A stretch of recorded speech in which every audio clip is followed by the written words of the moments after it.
জানেন তো আমি মামলা করে রেখেছি সুপ্রিম কোর্টে।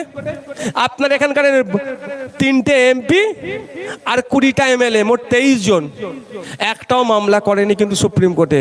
কিন্তু আপনাদের এমপিগুলো প্রতি মাসে মাসে দিল্লি যায়, সুপ্রিম কোর্টের পাশ দিয়ে বেরিয়ে যায়, সুট করে বেরিয়ে যায়, কিন্তু সুপ্রিম কোর্টে ঢুকে একটা মামলা করেনি। আমি মামলা করেছি, এর মাথায় রাখবেন। আমি মামলা করেছি, আমার মামলাতে 7টা উকিল আছে, 7টা উকিলের মধ্যে 4টে উকিল কিন্তু মুসলিম নয়, হিন্দু, এটা মাথায় রাখবেন।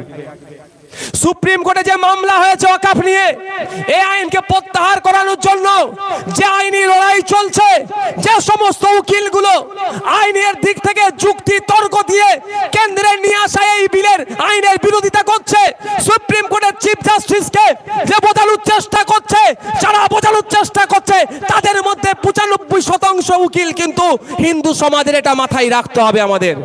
তাহলে আমার হয়ে কথা বলছে তো, আপনার মসজিদের কথা বলছে, আপনার মাদ্রাসার কথা বলছে, আপনার ঈদগাহকে বাঁচানোর চেষ্টা করছে, কারা তারা?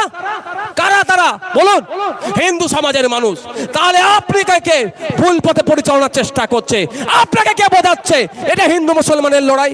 আপনাকে কে বোঝাচ্ছে হিন্দুরা নাকি আপনার সম্পত্তি নিয়ে যেতে চাইছে? কে বোঝাচ্ছে? আপনাকে খুঁজে বার করতে হবে। এ বাবু, ওটা মিডিয়ার কাজ, তুমি পিছনে গিয়ে বসো, ওটা মিডিয়াকে পিছনে গিয়ে বসো। ও আপনারা ওইদিকে যাই, এটা মিডিয়ার জায়গা, তো মিডিয়ার জায়গায় ওনাদের বসতে দিয়েছো কেন তোমরা? মিডিয়ার মানুষকে মিডিয়ার কাজ করতে দাও, চেয়ারটা ওদিকে সরিয়ে দাও। তাহলে আপনাকে বোঝাচ্ছে কে যে লড়াইটা একটা হিন্দুর বিরুদ্ধে? একটা হিন্দুর বিরুদ্ধে নয়, লড়াইটা কার বিরুদ্ধে? বিজেপির বিরুদ্ধে। লড়াইটা ভারতবর্ষে যে সরকার চলছে তার নিয়ে আসা এই আইনের বিরুদ্ধে, এটা মাথায় থাকবে তো ভাই। এবার কেন বিরোধিতা করছি?